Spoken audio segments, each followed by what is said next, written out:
ஆதி திராவிடர் மற்றும் பழங்குடியினர் நலத்துறை அப்படின்னு இந்த பேரை தாத்தா ரெட்டமலை சீனிவாசன் அவர்களுடைய பிறந்த நாளை முன்னிட்டு நேற்று அதுக்கு சமூக நீதித்துறை அப்படின்னு துறைக்கு பேரை மாற்றிருக்காங்க. அதான் நம்ம அண்ணன் வன்னியரசு அவர்கள் அமைச்சராக இருக்கிறார். அப்போ ஆதி திராவிடர்னு இருந்த பெயரை ஏன் சமூக நீதித்துறைன்னு மாற்றணும்? ஏற்கனவே பல பேர்கள் இங்கே சமூகத்தில் நம்ம மாற்றிருக்கோம். அது ஏன் மாற்றணும்னாக்கா அது ஒரு இழிவான பெயராக கருதப்படுது, அல்லது அந்த பேர் கிண்டல் கேலிகளாக பேசுகிறாங்க, அழைக்கிறாங்கனாக்கா அதை மாற்றும் பொருட்டு நம்ம பல பேர் மாற்றிருக்கோம். திருநங்கைகள், மாற்றுத்திறனாளிகள், இப்படி பல விஷயங்கள் இருக்குது. அப்போ இது ஆதி திராவிடர் இருந்த பெயரை சமூக நீதித்துறைன்னு மாற்றுறாங்கனாக்கா இப்போ ஆதி திராவிடர் என்கிற பேரை அவ்வளவு இழிவான ஒரு பெயராக அவங்க பார்க்குறாங்களா அப்படின்னு சொல்லிட்டு நான் கேட்கல. விசிகாவினுடைய பொதுச் செயலாளர் அண்ணன் ரவிக்குமார் அவர்கள் கேட்குறாரு, துணை பொதுச் செயலாளர் அண்ணன் கௌதம சன்னா அவர்கள் கேட்குறாரு, தமுக முக்கிய நிர்வாகி அண்ணன் ஆதவன் திருச்சின் அவர்கள் கேட்குறாரு, திமுக நிர்வாகி எம் அப்துல்லா அவர்கள் கேட்குறாரு. அப்படின்னாக்கா நம்ம ஐயா எழுச்சி தமிழர் மட்டும் சும்மாவாக இருப்பார்? இதை குறித்து முக்கியமான கண்டன அறிவிப்பு அவர்கிட்ட தானே வரணும். அப்போ அமைச்சர் பதவியை வாங்கினதுனால வழக்கமாக பேசுகிற மாதிரி ஐயா வந்து இதுலேயும் அமைதியாக போகிறாரோ அப்படின்னு சொல்லிட்டு நீங்கள் யாரும் தயவு செஞ்சு அப்படி கமெண்ட் போடாதீங்க. கண்டிப்பாக இதை குறித்து ஐயா எழுச்சி தமிழர் தலைவர் அவரிடமிருந்து விரிவான ஒரு அறிக்கை, கண்டன அறிக்கை வேணும்னாக்கா கண்டன ஆர்ப்பாட்டமே இதற்கு எதிராக நடத்துவார். ஏன்னாக்கா இது பிஜேபியினுடைய நீண்ட நாள் கோரிக்கை. ஏற்கனவே பிஜேபி இதே மாதிரி பண்ணி அந்த ஆதி திராவிடர் மற்றும் பழங்குடி நலத்தினுடைய டெமாலிஷ் பண்ணிருச்சு. அதே நோக்கத்தோடு தான் விஜய் அவர்களை வச்சு தமிழ்நாட்டுக்குள்ளே இதை பண்ணுது அப்படிங்கிற வரலாற்று தரவுகளோட நான் இன்றைக்கி பல தகவல்கள் எடுத்து வந்திருக்கேன். அது என்னங்கிறத வீடியோவில் பார்ப்போம். அப்போ பொதுச்செயலர் ரவிக்குமார் அவர்கள் இருக்கிறாரு, கௌதம சன்னா இருக்கிறாரு, ஆதவன் திருச்சென்னை அது இருக்கிறாரு, திமுகவிலேருந்து இருக்கிறாங்க. ஆனால் நான் வன்னியரசு அவர்கள் மட்டும் இதை பாராட்டு ட்வீட் போடுறாரு. பல போராட்டங்களுக்கு பிறகு இந்த பெயரை மாற்றியிருக்கிறார்கள்னு சொல்கிறாரு. அப்போ அந்த போராட்டம் எங்கே நடந்துச்சு?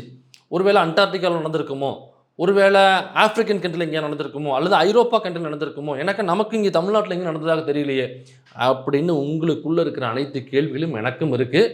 போகிற போக்கில் நம்ம ரஞ்சித் நம்ம சும்மாவோட போகிறதில்ல. இது எல்லாத்தையும் சேர்த்து தான் இந்த வீடியோவில் பார்க்க போகிறோம்.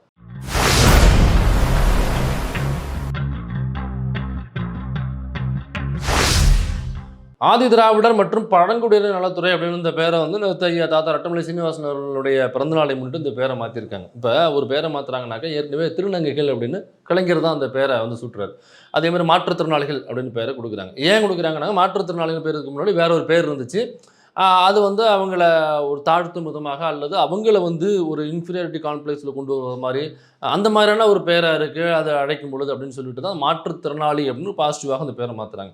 அதே மாதிரி தான் திருநங்கைகள் அப்படிங்கிற பேரை வந்து அதுக்கு முன்னாடி பல கொச்சையான வார்த்தைகளை சொல்லி அவங்க கிண்டலுக்கு உள்ளாக்குறாங்க. அப்போ ஒரு ஒரு மரியாதை நிமித்தமான ஒரு பெயரை அவங்களுக்கு கொடுக்கணும் அப்படின்னு சொல்லிட்டு தான் திருநங்கை அப்படின்னு சொல்லிட்டு ஒரு பேரை மாற்றுறாங்க. அதே மாதிரி தான் உரிமை தொகை, அது இலவசம் கிடையாது, உரிமை தொகை அப்படின்னு கொடுக்குறது.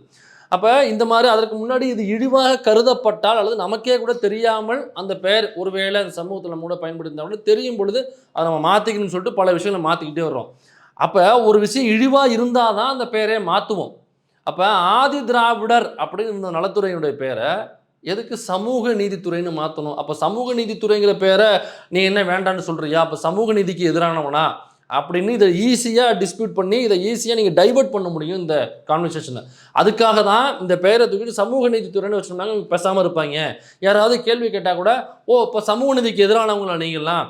அப்போ போன டிஎம்கே பீரியடில் மட்டும் சமூக நீதினு பேசுனதுலாம் பொய்யா?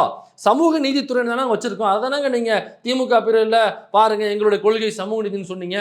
அந்த கொள்கையை நாங்கள் பேராக வச்சுருக்கோங்கும் பொழுது உங்களுக்கு என்னங்க பிரச்சனை அப்படின்னு ஈஸியாக கேட்டு நம்மளை வாயடைச்சலாம் அப்படிங்கிறதுக்காக தான் சமூக நீதித்துறைன்னு ஒன்று கொண்டு தான் வச்சுருக்காங்க. சமூக நீதித்துறை அல்லது சமூக நீதி அப்படிங்கிற பெயரிலேயோ அந்த கொள்கையிலேயோ கோட்பாட்டிலேயோ அதில் நமக்கு எந்த ஒரு பிரச்சனையும் கிடையாது. ஆனால் ஆதி திராவிடன் என்கிற பெயரை தூக்கிட்டு எதுக்கு நீங்கள் சமூக நீதிங்கிற பெயரை வைக்கணுங்கிறதா நம்மளுடைய கேள்வி.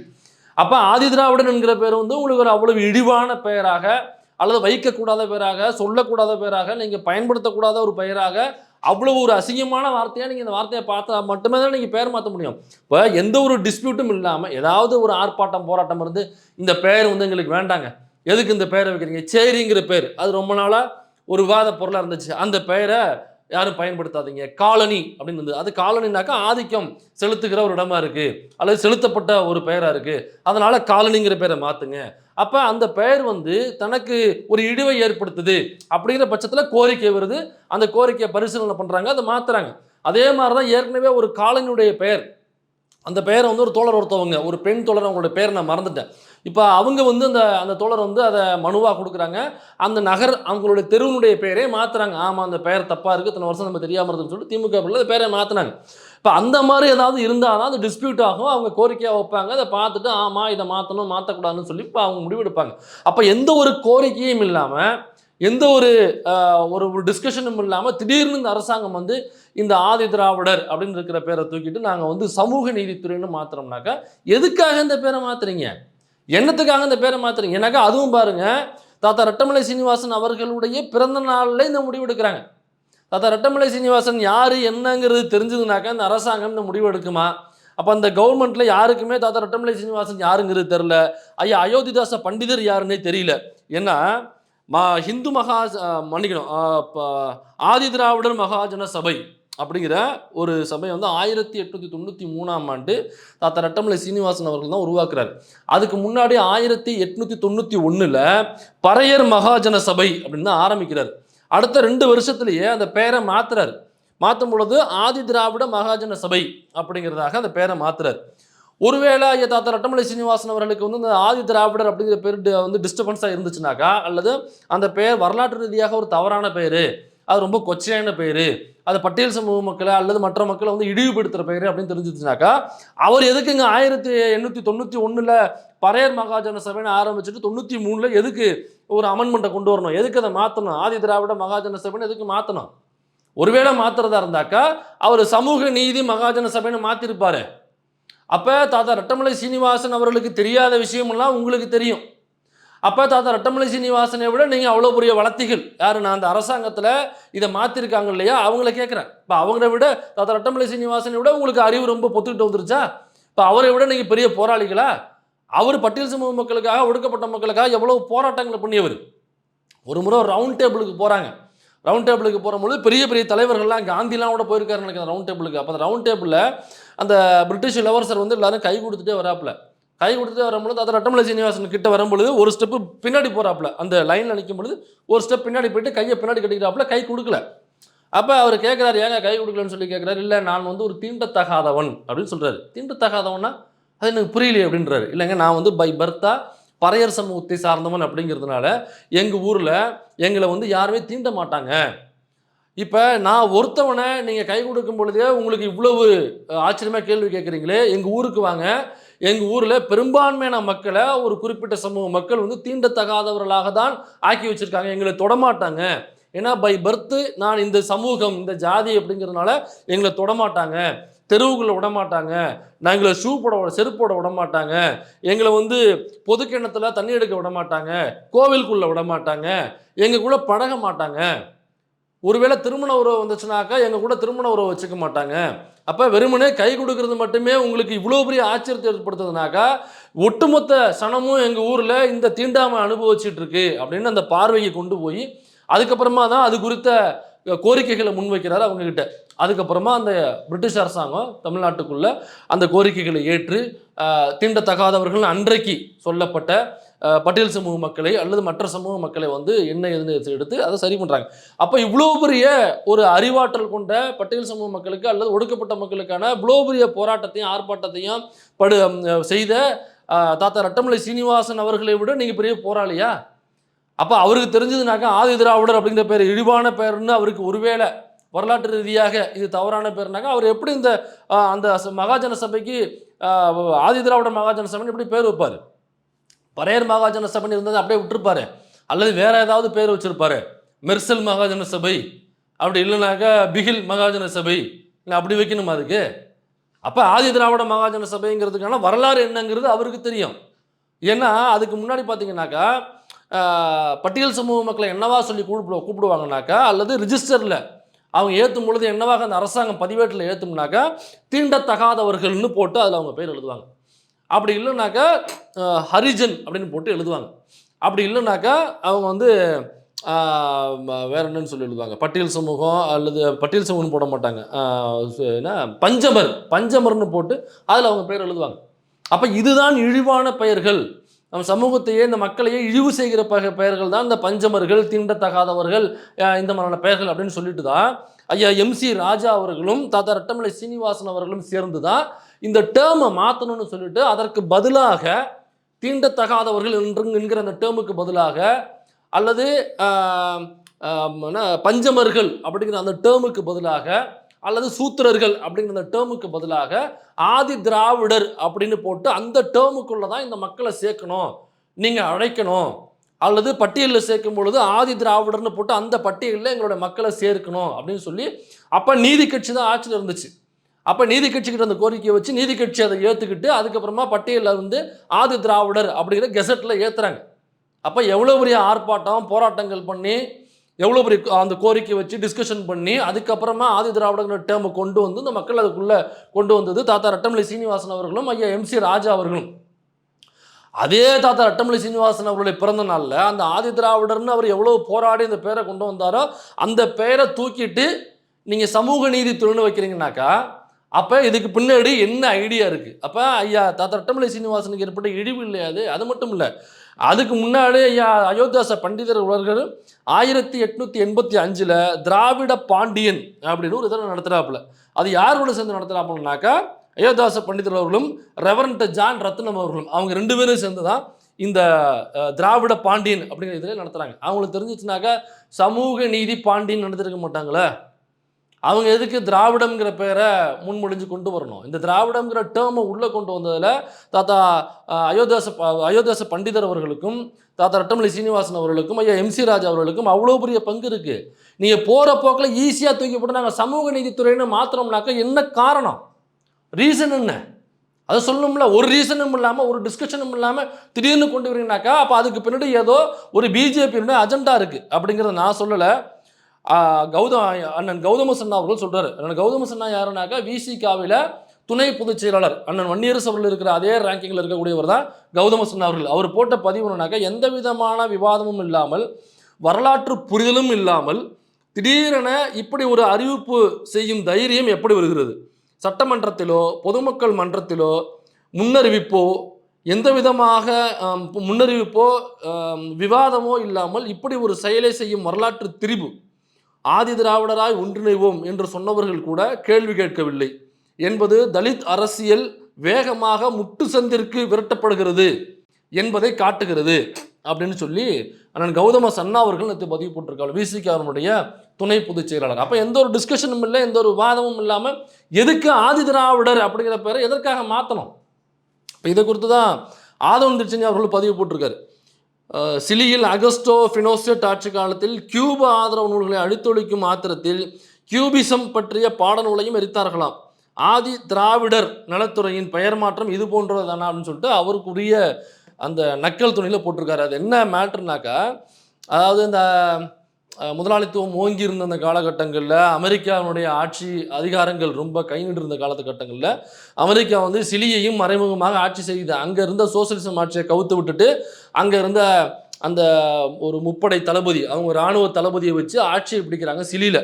அப்போ என்ன பண்ணுறாங்கனாக்கா அமெரிக்கா என்ன சொல்லுதுனாக்கா இந்த மாதிரி சோசியலிசம் அல்லது கம்யூனிசம் சம்பந்தமான புத்தகங்கள் அல்லது கம்யூனிஸ்டுகள் சம்பந்தப்பட்ட புத்தகங்கள் எதுவாக இருந்தாலும் அவர்கள் சம்பந்தப்பட்ட பெயர்கள் கூட அந்த புத்தகத்தில் இருக்கக்கூடாது. அப்படியாப்பட்ட புத்தகங்களை எல்லாத்தையும் பொது வழியில் இழுத்து போட்டு கொளுத்திடணும். லைப்ரரியில் இருந்தாலோ தனிப்பட்ட வீடுகளில் இருந்தாலோ அதை எடுத்து போட்டு கொளுத்திடணும். யாருக்கும் தெரியாமல் மறைமுகமாக வச்சுருந்தா அவர்கள் மீது மிகப்பெரிய வழக்கு போட்டு அவர்களுக்கு தூக்கு தண்டனை உட்பட மிகப்பெரிய தண்டனை வழங்கப்படும்.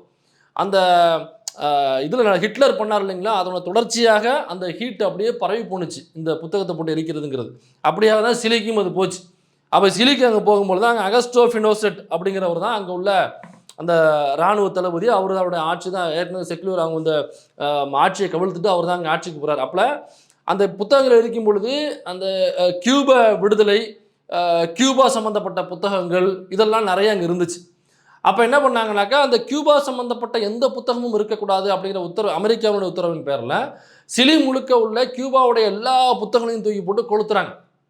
அப்போ தான் கியூபிசம் அப்படின்னு ஒரு புத்தகம் இருக்குது, அந்த கியூபிசத்தையும் தூக்கி போட்டு கொளுத்துறாங்க.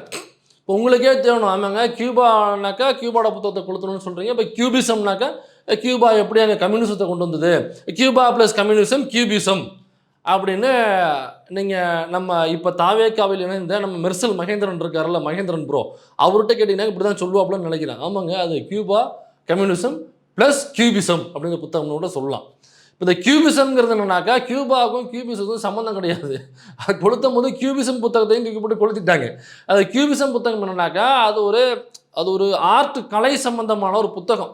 அதாவது ஒரு டிராயிங் அல்லது ஓவியங்கள் வரைதல் அல்லது சிற்பங்கள் செய்தல், இந்த மாதிரியான கலைகள் சம்பந்தப்பட்ட ஒரு புத்தகம். அந்த கலைகளை ஆய்வு செய்து அந்த கலை எதற்காக எப்படி வந்தது, இப்படியாப்பட்ட வரலாற்று ரீதியான அந்த கலைகளை பற்றின ஒரு ஆய்வு புத்தகம் தான் கியூபிசம். அதை அந்த கலையை உங்களுக்கு நீங்கள் படிக்க போகிறீங்க சேர்றீங்கன்னாக்கா அந்த கியூபிசம் புத்தகம் தான் சிலபஸாகவும் வரும். இப்போ கியூபா புத்தகத்தை தூக்கி போட்டு எரிக்கும் பொழுது இந்த கியூபிசம் புத்தகத்தையும் தூக்கி போட்டு எரிச்சு விட்டாங்க. அப்போ அந்த கலையே ஒட்டுமொத்தமாக அழிச்சிட்டாங்க. அதுக்கப்புறம் யாருமே கற்றுக்க முடியாது. இப்போ அதே மாதிரி தான் எனக்கா கியூபா அப்படின்னு உடனே கியூபிசம் உடனே அவங்களுக்கு பதட்டமாகி தூக்கி போட்டு எரிச்சாங்கல்ல, அதே மாதிரி தான் இதுக்கு இன்னொரு எக்ஸாம்பிளும் சொல்லலாம். அந்த எமர்ஜென்சி பீரியட் என்ன பண்ணாங்களாம், கம்யூனிஸ்டுகள் எல்லாம் அரெஸ்ட் பண்ணாங்க போலீஸ். அப்படியே ரோட்டில் வண்டி வந்து நிற்கும், நீ கேட்பாங்க கம்யூனிஸ்டான்னு கேட்பாங்க, ஆமான்னு சொன்னீங்கன்னா அப்படியே வண்டியில் தூக்கி போட்டு கொண்டு போயிட்டே இருப்பாங்க. யார் என்ன தண்டனை எதுவுமே, அதான் எமர்ஜென்சி. அப்போ என்ன பண்ணாங்கனாக்கா, அப்படி யாரையும் கைது பண்ணிட்டு இருக்கும்போது கம்யூனிஸ்டா ஆமாம் ஆமாம் ஆமாம், இல்லைனாக்கா இல்லை, ஆமானாக்கா உள்ளே தூக்கி போட்டுருவாங்க, வண்டிகளை தூக்கி போட்டு கொண்டு போடுவாங்க. அப்போ கேட்கும்போது தான் கம்யூனிஸ்டா அப்படின்னு கேட்கும்போது, இல்லை நான் வந்து ஆன்டி கம்யூனிஸ்டியா, எந்த கம்யூனிஸ்டாக தாங்க ஏரியா அப்படின்னு சொல்லி ஒருத்தர் தூக்கி போட்டதாக ஒரு நகைச்சுவை சொல்லுவாங்க. அந்த மாதிரி திராவிட முன்னேற்ற கழகத்தை இவங்க எதிர்க்கிறாங்க. திராவிட முன்னேற்ற கழகங்கிறது தாவேக்கானுடைய எதிர்கட்சி அப்படிங்கிறதுனால, அல்லது இவங்க அந்த கட்சியை அழிக்க வந்திருக்காங்க அப்படிங்கிறதுனால, அந்த நோக்கத்தில் தான் இவங்க ஆரம்பித்து வந்திருக்காங்க அப்படிங்கிறதுனால, திராவிடம் அப்படிங்கிற பேர் எங்கே இருந்தாலும் அழிடா அப்படின்னு சொல்லி ஆதி திராவிடர் அப்படிங்கிற அந்த நலத்தினுடைய பேரை, அதாவது அந்த ஆதி திராவிடங்கிற பேரை எப்படி போராடி இந்த சமூகத்துக்கு கொண்டு வந்தாரோ தாத்தா ரட்டமலை சீனிவாசன், அவருடைய பிறந்த நாள்லேயே அந்த ஆதி திராவிடர் அப்படிங்கிற பேரை போட்டு டெமாலிஷ் பண்ணி அழிச்சு அதை குளிதோண்டு போட்டு புதைச்சிருக்காங்கனாக்கா, அப்போ இவங்களுக்கு என்ன தைரியம் இருக்கும், இவங்களுக்கு என்ன வரலாற்று புரிதல் இருக்கும், என்ன அறிவு இருக்கும் அப்படிங்கிறத நம்ம ஆதம் சின்ன தோழர் மட்டும் இல்லை, தோழர் ரவிக்குமார் அவர்கள் ரொம்ப தெளிவாக இதை பற்றி ஒரு கட்டுரையே எழுதியிருக்கார், ஒரு தலையங்கமே எழுதியிருக்கார். அந்த தலையங்கம் வந்து தலித் இருமாத இதழ் அப்படிங்கிறதுல அவருடைய தலையங்கம் வந்திருக்கு. அந்த தலையங்கத்தில் ஒரு இடத்துல சொல்கிறாரு, அதாவது 1992ஆம் ஆண்டு சென்னை மாகாணத்தை ஆண்டு கொண்டிருந்த நீதி கட்சி ஆட்சியின் போது ஒடுக்கப்பட்ட மக்களின் அன்றைய தலைவராக இருந்த பெருந்தலைவர் MC ராஜா, மாவீரன் ரட்டமலை சீனிவாசன் ஆகியோர் போராடி பெற்ற சாதி கடந்த அடையாளம் அது. அதாவது ஆதி திராவிடர் அப்படிங்கிறது சாதிய அடையாளம் கிடையாது, அது சாதி மற்றும் மதம் கடந்த ஒரு அடையாளம் அப்படின்னு சொல்கிறாரு. இப்போ அப்படியாக அவங்க போராடி பெற்றதான் இது. இந்த அடையாளத்தை தான் நொறுக்கிறது மாதிரி இந்த தாவேக்காரை செஞ்சிருந்தாங்க. அவங்களுக்கு வரலாற்று புரிதல் இல்லை, அறிவு இல்லை அப்படிங்கிறத அந்த தலையங்கத்தில் ரொம்ப தெளிவாக சொல்கிறாரு. இன்னொன்று என்னன்னாக்கா, இந்த ஆதி திராவிடர் அப்படிங்கிற பெயரை வந்து திமுக மீது உள்ள வெறுப்பில், திராவிடத்தின் மீது உள்ள வெறுப்பில் இவங்க ஏன் செய்யணும்? ஏன்னா இவர் தான் கட்சி ஆரம்பிக்கும் பொழுது மேடையில் என்ன சொல்கிறாப்புல, எனக்கு ஒரு கண்ணு திராவிடம் ஒரு கண்ணு தமிழ் தேசியம்ங்கிறார். அப்போ ஒரு கண்ணு திராவிடம் ஒரு கண்ணு தமிழ் தேசியம்னாக்கா, திராவிடம்ங்கிற பெயரை மாற்றணுங்கிற எண்ணம் உங்களுக்கு எங்கேருந்து வரும்? அந்த எண்ணம் எப்படி வரும் உங்களுக்கு? அப்போ இது யாருடைய எண்ணம், யாருடைய நோக்கம், யார் இந்த அனுமதி வந்து யார் கொடுத்தது, அனுமதிங்கிறத தாண்டி இந்த உத்தரவை யார் போட்டது அப்படின்னு பார்க்க போனால், சமூக நீதி அமைச்சகம் என்பதும் நன்றாக இப்போ நமக்கு தோணும், சமூக நீதி அப்படிங்கிறது நல்ல பேர் தானே, அதில் என்ன பிரச்சனை இருக்குது உங்களுக்கு? அது நல்ல பேர் தான், அதுக்காக இருக்குங்க சரிங்க. இப்போ என்ன ஆதி திராவிடருங்கிறது இல்லை, சமூக நீதிங்கிறது நல்ல பேர் தானே. அவங்க ஒன்றும் சாவர்கர் நீதித்துறைன்னு வைக்கல, அவங்க ஒன்றும் ஹெட்கேவர் நீதித்துறைன்னு வைக்கல, அவங்க ஒன்றும் RSS நீதித்துறைன்னு வைக்கல. அவங்க அந்த பேரை மாற்றினா கூட சமூக நீதித்துறைன்னு தானே வைக்கிறாங்க, அதில் பிரச்சனைன்னு சொல்லிட்டு நம்ம கேட்கலாம். அதுக்கு தான் நான் ரவிக்குமார் அவர்கள் இந்த கட்டுரையில் சொல்கிறாப்புல, அதாவது 1985ஆம் ஆண்டு வரை பட்டியல் சாதியினர் பழங்குடியினர் தொடர்பான விவகாரங்கள் அவற்றின் முக்கியத்துவம் கருதி உள்துறை அமைச்சகத்தின் கீழ் நிர்வகிக்கப்பட்டு வந்தன. எப்போ? யூனியன் கவர்மெண்ட்டில். அப்போ 1985 அவற்றுக்கென நலத்துறை ஒன்று தனியாக உருவாக்கப்படுது. யூனியன் கவர்மெண்ட்டில் 1985 தான் ஆதி திராவிடர் மற்றும் பழங்குடியினருக்கான ஒரு நலத்துறையை உருவாக்குறாங்க. எப்போ? 85. அதுக்கு முன்னாடி அந்த நலத்துறை கிடையாது. நான் சொல்கிறேன் யூனியன் கவர்மெண்ட்டில். அதுக்கப்புறம் என்ன பண்ணுறாங்க, 1998ஆம் ஆண்டில் வாஜ்பாய் அவர்கள் பிரைம் மினிஸ்டராக இருக்கும் பொழுது அந்த ஆதி திராவிடர் மற்றும் பழங்குடியினர் நலத்துறை அப்படிங்கிற பெயரை வந்து சமூக நீதித்துறைன்னு மாத்திராப்புல. இதுதானே கவனிக்க வேண்டிய விஷயம். யார் மாற்றுறது? வாஜ்பாய் அவர்கள் மாற்றுறாரு. அப்போ 1999ஆம் ஆண்டிலிருந்து தனியே பழங்குடியினர் விவகாரம். அப்போ என்ன பண்ணுதுனாக்கா, பழங்குடியினர் அப்படிங்கிறதுக்கு தனி ஒரு டிபார்ட்மெண்ட் ஆகும். இந்த ஆதி திராவிடருங்கிற பேரை தூக்கிட்டு அதை சமூக நீதித்துறைன்னு மாற்றிட்டாங்க யூனியன் கவர்மெண்ட்டில் 1988. அப்போ இந்த சமூக நீதித்துறை அப்படிங்கிற துறைக்குள்ளே தான் இந்த பட்டியல் சமூகங்கள் இருப்பாங்க, அதாவது ஷெட்யூல்டு காஸ்ட் இருப்பாங்க. இப்போ ஷெட்யூல்டு ட்ரைப்ஸு வந்து இதுக்குள்ளே வரமாட்டாங்க, அவங்களுக்கு தனியாக பிரித்து விட்டாங்க. அப்போ தனியாக பிரித்து விட்டதுக்கப்புறம் சமூக நீதித்துறைங்கிற பேரில் இயங்கிட்டு இருந்துச்சுல்ல, இதை என்ன பண்ணாங்கனாக்கா, இந்த ஆதி திராவிடங்கிற பேர் போனதுனால அது சமூக நீதித்துறை தாங்க அப்படின்னு ஆயிடுச்சு. அப்போ அதில் என்ன பண்ணுறாங்க, பிற்படுத்தப்பட்ட மற்றும் மிகவும் பிற்படுத்தப்பட்ட நலத்துறைகள் அதெல்லாம் காலி பண்ணுறாங்க. கழிச்சிட்டு இது எல்லாத்தையும் தூக்கி அதுக்குள்ளேயே போட்டுறாங்க. அந்த சமூக நீதித்துறைக்குள்ளேயே தூக்கி கொண்டு போட்டுறாங்க. அது மட்டும் இல்லை, அதுக்கப்புறம் மாற்றுத்திறனாளிகளுக்கான நலத்துறை இருந்துச்சுன்னா அதை காலி பண்ணிட்டு அதையும் தூக்கி இதுக்குள்ளே போட்டாங்க. அப்புறம் இந்த ரொம்ப குடிச்சு குடிபோதையில் வந்து வாழ்விழந்தவங்க அவங்களுக்கான ஒரு நலத்துறை இருக்கும்ல, அதையும் டெமாலிஷ் பண்ணிட்டு அதையும் தூக்கி இதுக்குள்ளே போட்டாங்க. அது எல்லாமே சமூக நீதி தாங்க அப்படின்னு சொல்லி எல்லாத்தையும் தூக்கி இதுக்குள்ளே போட்டாங்க. அப்போ எல்லாத்தையும் தூக்கி அதுக்குள்ளே போட்டிங்கனாக்கா தனியாக ஷெட்யூல்டு காஸ்ட் ஷெட்யூல்டு ட்ரைப்ஸ் அவங்களுடைய முன்னேற்றம், அவங்களுடைய படிப்பு, சமூகத்தில் அவங்களுடைய முன்னேற்றம், பொருளாதாரத்தில் அவங்களுடைய முன்னேற்றம், இது எல்லாத்தையும் தனிப்பட்ட ஒரு அமைச்சகமாக போட்டு அதுக்கு ஒரு அமைச்சரை போட்டு அது கீழே ஐஏஎஸ் ஆஃபீஸர்ஸு, அதுக்குள்ளே வந்து மற்ற ஆஃபீஸர்ஸு, அதுக்கு ஒரு டிபார்ட்மெண்ட்டு, அதுக்கு தனியாக ஃபைல்ஸு, அதுக்கு தனியாக ஒரு துறையை போட்டு அலுவலகம் போட்டு நீங்கள் ஃபாலோ பண்ணால் தான் ஷெட்யூல்டு காஸ்ட் மற்றும் ஷெட்யூல்டு ட்ரைப்ஸில் அந்த மக்களுக்கு திட்டங்கள் போய் சேர்ந்திருக்கா இல்லையா, அல்லது பொருளாதாரமாக போய் சேர்ந்திருக்கா இல்லையா, கல்வி போய் சேர்ந்திருக்கா இல்லையா, அதற்கு என்ன தடை இருக்குது, அந்த தடையை நீக்க என்ன பண்ணலாம் அப்படின்னா அவங்களுக்காக மட்டுமே அந்த அமைச்சகம் இருந்தாங்க செயல்படும். நீங்கள் சமூக நீதித்துறையை மாற்றிட்டு எல்லாத்தையும் தூக்கி அது உள்ளே போட்டிங்கனாக்கா எப்படி ஷெட்யூல்டு காஸ்ட்டுக்கும் ஷெட்யூல்டு ட்ரைப்ஸுக்கும் தனியாக எப்படி கவனம் செலுத்த முடியும்? அப்போ தனியாக எப்படி ஃபண்டு நீங்கள் ஒதுக்க முடியும்? அப்போ ஃபண்டு நீங்கள் ஒதுக்கவே முடியாது தனியாக. அப்போ அதுக்கு ஒதுக்குற ஃபண்டுங்கிறது ஷெட்யூல்டு காஸ்ட்டுக்கும் போகும், பிசிக்கும் போகும், எம்பிசிக்கும் போகும், அப்புறம் குடிச்சிட்டு வாழ்க்கை இழந்துருக்கிறான் பார்த்தீங்களா அவனுக்கும் அந்த ஃபண்டு போகும், மாற்றுத்திறனாளிகளுக்கும் போகும், எல்லாருக்குமே ஒரு குறிப்பிட்ட ஃபண்டை போட்டு பிரித்து எடுத்துங்கன்னு சொல்லி ஓலை முடிச்சுட்ருவாங்க.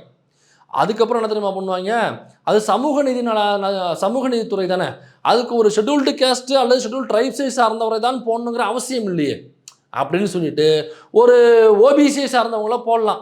அப்படி இல்லைனாக்கா ஒரு ஃபார்வர்டு காஸ்ட் ஒரு ஓசியை சார்ந்தவங்களை கூட உள்ளே போடலாம், ஒரு பார்ப்பனரை கூட உள்ளே போடலாம். அது சமூக நீதித்துறை தாங்க. அதுக்கு யார் அமைச்சராக இருந்தால் நமக்கு என்ன, அது என்ன ஆதி திராவிடர் நலத்துறையா? அப்படி இல்லை, அது வந்து சமூக நீதித்துறை அப்படின்னு சொல்லிட்டு ஒரு பிசிஐயோ அல்லது ஒரு எஃப்சியோ தூக்கி போடலாம். இப்போ அவங்கள போட்டாக்கா அவங்களுக்கு ஷெட்யூல்டு காஸ்ட்டில் உள்ள மக்களுடைய நலன் மீது அவங்களுக்கு எப்படி அக்கறை வரும் முதல்ல? அப்போ அப்படி போட்டால் அதனால தான் அந்த துறையை டெமாலிஷ் பண்ணது யாருனாக்கா வாஜ்பாய் பீரியடில் அவர் தான் டெமாலிஷ் பண்ணார். அந்த பேரை சமூக நீதித்துறைன்னு மாற்றுறதுன்னு காரணமாக இன்றைக்கி அந்த துறையே டெமாலிஷே கிடைக்கு. சொல்கிறது நான் இல்லை, சொல்கிறது அண்ணன் ரவிக்குமார் அவர்கள் அவருடைய தலையங்கத்தில் சொல்கிறாப்புல. இதுதான் அவர் சொல்கிறாப்புல. அப்போ 17% இருக்கக்கூடிய இந்தியா முழுக்க இருக்கக்கூடிய பட்டியல் சமூக மக்களுடைய நலன் டோட்டலாக காலியானதுக்கு காரணம் யாருனாக்கா வாஜ்பாய்.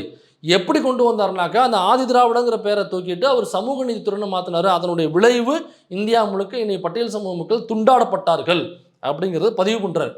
இது இந்த வரலாற்று தொடர்போட எந்த ஒரு டிஸ்கஷனும் இல்லாமல் எந்த ஒரு விவாதமும் இல்லாமல் எப்படி இடபிள்யூஎஸ்ங்கிறத ஒன்று கொண்டு வந்து பார்ப்பனர் அல்லாத மக்களுக்கு இடஒதுக்கீட்டில் துரோகம் பண்ணிச்சோ அதே மாதிரி எந்த ஒரு டிஸ்கஷனும் இல்லாமல் இந்த துறையினுடைய பெயரை மாற்றப் போகிறோம் அப்படின்னு கொண்டு வந்து இன்றைக்கி பட்டியல் சமூக மக்களுடைய நலனை ஒட்டுமொத்தமாக காலி செஞ்சுருக்கு இந்த தாவேக அரசு. ஃப்யூச்சரில் இந்த துறைக்கு இப்போ அண்ணன் வன்னியரசு அவர்கள் இருக்கிறார், பிரச்சனை இல்லை. ஆனால் ஃப்யூச்சரில் வேறு சமூகத்தை சார்ந்த யாரோ ஒருத்தர் வருவார், அது சமூக நீதித்துறை தானங்க அப்படின்னு சொல்லிட்டு இந்த மிஸ்ரான்னு சொல்லிட்டு ஒரு ஜாதி வெறியர் ஒருத்தர் இதில் எம்எல்ஏவாக எடுக்கிறாப்புல.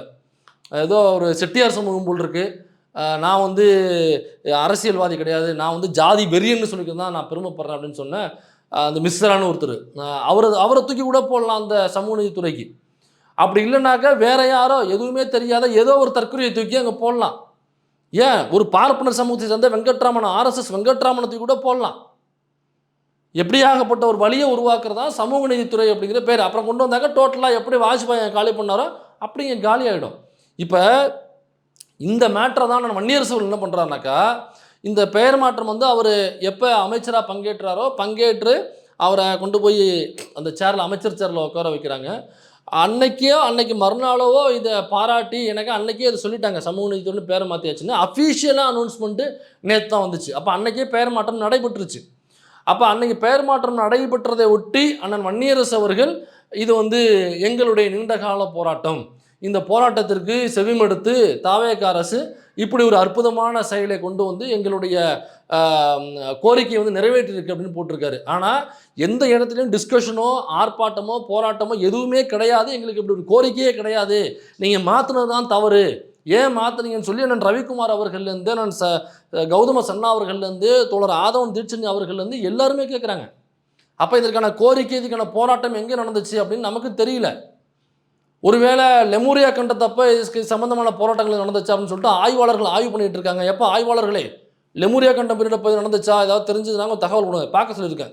அப்படி ஒருவேளை அப்படி நடந்துச்சா அப்படின்னு நமக்கு தெரியல. அல்லது அண்டார்டிகாவில் எதுவும் இது சம்பந்தமான போராட்டங்கள், அங்கே எதுவும் அந்த பனி படர்ந்த பனி படர்ந்த பிரதேசத்துக்கு நடுவில் ஏதாவது வைகோ வச்சு ஏதாவது போராட்டங்கள் நடந்துச்சா அப்படிங்கிறது நமக்கு தெரியல. அல்லது பிரித்தானியாவிலே எங்கள் தலைவர் வைகோ அவர்கள் இதை பற்றி பேசியிருக்காரா, அல்லது வேறு எதுவும் ஆஸ்திரேலியா கண்டத்தில் இதை பற்றின போராட்டங்கள் எதுவும் போயிருக்கா நமக்கு தெரியல. ஒருவேளை வேறு கண்ட்ரியில் எதுவும் இது சம்மந்தமான ஆர்ப்பாட்டங்கள் போராட்டங்கள் போயிருக்கு. ஏன்னா தமிழ்நாட்டில் நடக்கவே இல்லையே. இப்போ நமக்கு தெரியாமல் நடந்து போச்சு, அதுக்கு உள்ள போராட்டம் ஆர்ப்பாட்டம். இப்போ இந்த பெயர் மாற்றம் குறித்து இதை குறித்து பேச வேண்டிய எழுச்சி தமிழர் ஏன் அமைதியாக இருக்கார்? இது அமைதியாக இருக்கிறாருனாக்கா அப்போ ஒட்டுமொத்தமாக பட்டியல் சமூகத்தினுடைய நலன் ஒட்டுமொத்தமாக இதற்கு பின்னாடி ஈஸியாக காலியாகிடும். அப்போ இதே பார்த்துட்டு ஏன் தலைவர் அமைதியாக இருக்கணும்? பட்டியல் சமூக மக்களுக்காக ஆரம்பிக்கப்பட்ட கட்சி அதுக்கப்புறம் ஓபிசிகளாக எல்லாருக்குமான கட்சியாக மாறுது. ஆனால் பெரும்பாலும் பட்டியல் சமூகத்தை சார்ந்தவர்கள் தான் அதில் உறுப்பினராக இருக்கிறாங்க.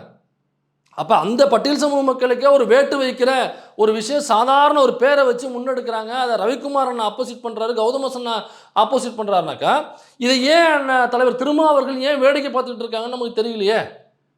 இதை ஏன் பாரஞ்சித் அவர்கள் வேடிக்கை பார்க்குறாருன்னு தெரியலையே.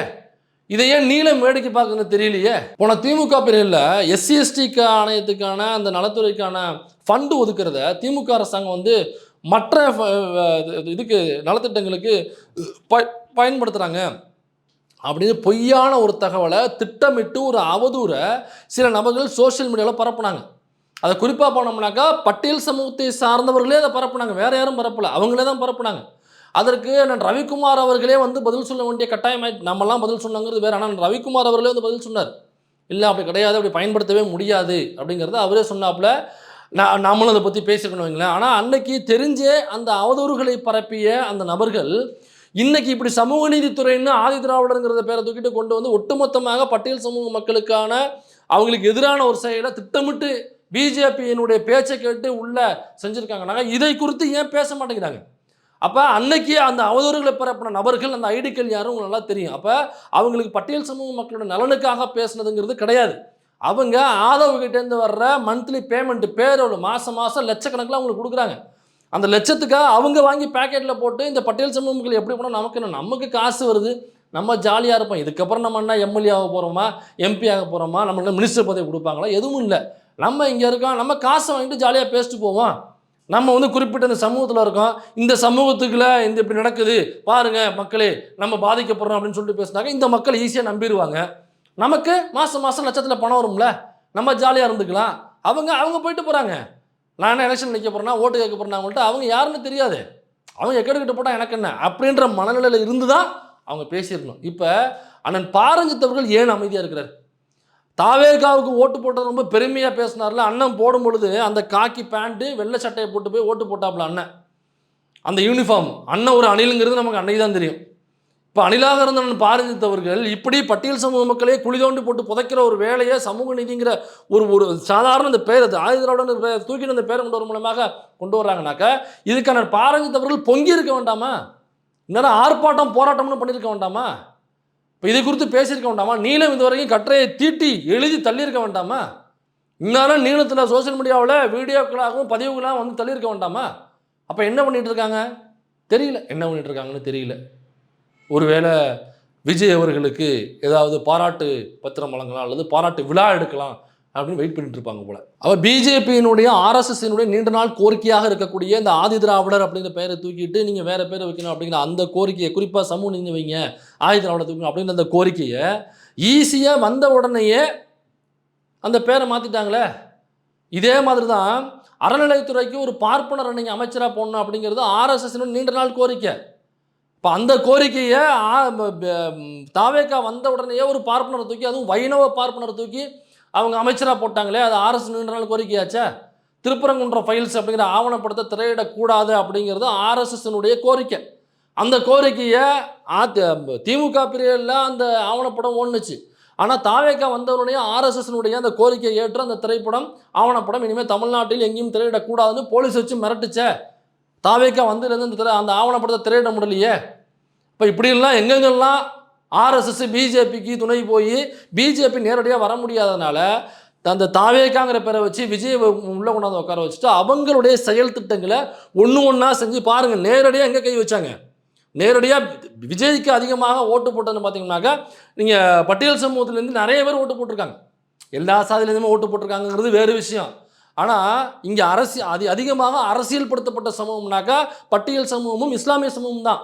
ஆனால் இந்த 2 சமூகத்திலேருந்து தான் பெருவாரியான வாக்குகள் அங்கே போயிருக்கு. இதையும் நம்ம ஒத்துக்கிட்டு தான் ஆகணும். அப்போ அப்படி பட்டியல் சமூகத்திலேருந்து வாக்கு வாங்கின விஜய் அவர்கள் பட்டியல் சமூகத்தையே காலி பண்ணுகிற ஒரு வேலையை பார்க்குறாருனாக்கா அதுக்கு பின்னாடி பிஜேபி ஆர்எஸ்எஸ் இல்லைன்னு நம்மளால் அப்படி சொல்ல முடியும். அதனால் பட்டியல் சமூக மக்களே, சிந்தியுங்கள், சிந்தித்து செயல்படுங்கள்.